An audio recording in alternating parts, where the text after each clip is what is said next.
যদি পাৰে আনক সদায় ক্ষমা কৰি দিবলৈ চাওক।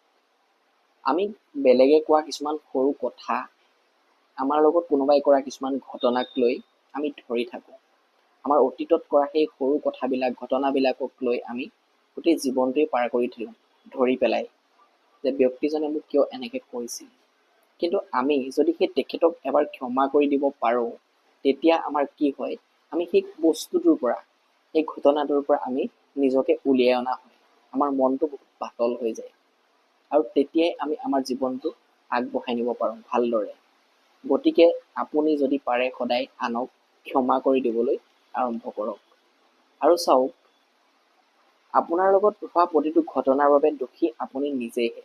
আপুনি কৰা কামবিলাক, সেই ব্যক্তিজন মাত্ৰ এটা মাধ্যমহে। গতিকে আমি সেইবিলাক কথাত লাগি থাকিলে নহ'ব। আপুনি আপোনাৰ অতীতটোক এৰি দিব পাৰিব লাগিব। যেতিয়াই ক্ষমা কৰিবলৈ ল'ব, তেতিয়াই আপুনি তাৰ পৰা ওলাই আহিব পাৰিব।